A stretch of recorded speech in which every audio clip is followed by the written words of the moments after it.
Alright, boys, I got a simple question today, and that is, let's see here. Okay, Battlefield 1. Is Battlefield 1 a dead game? Of course not, you're dumb for even thinking that. But is Battlefield 1 going to die? It's a much harder question to answer.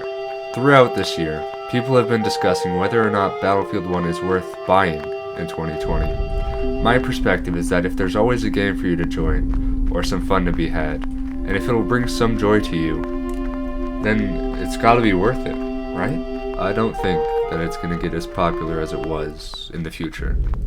The people who are going to buy the game have already bought it. A lot of people have already played it and grown tired of it. Chances are you're one of those people.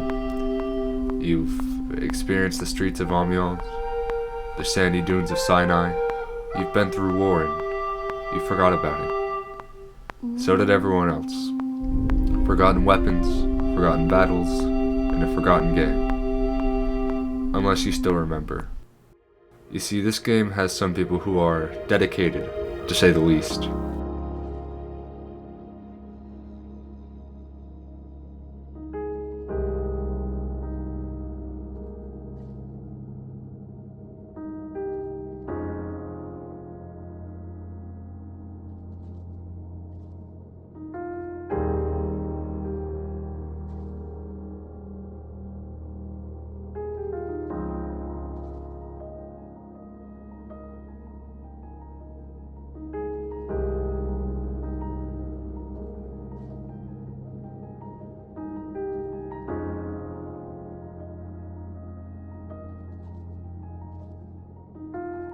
When it comes to the question of who will die first, the community or the servers, I'd tell you the community might outlast me. I mean, take a look at Call of Duty World at War. Specifically, look at this footage here. This was taken in the last week. People will still be playing this game even after it's long been taken offline. Another similar game is the original Battlefront 2. And guess what? After 15 years of it being out, people are still playing it. For good reason, it's an amazing game. Actually, don't buy Battlefield, go buy that game instead. No, listen, go play that game right now, right now! Sorry, I don't know what got into me.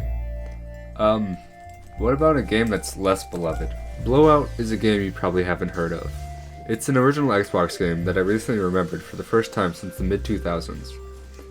I never bought the game, by the way, or even the Xbox. It was a hand-me-down from a family friend who had recently upgraded their shiny new 360. It wasn't that good, but to me, my tiny little brain grew to love it. That's my experience with it. Others have experience with it too, judging by the Steam charts, even if it's only 2 people out there. Blowout is a part of me, as well as every other game that I've played. It won't die until I do. So no, Battlefield 1 is not dead, and no, it's not going to die. Play it if you want, but the sandstorm is ending now, and I can see clearly. I'll leave you with the Ernest Hemingway quote that I think is really applicable to this situation.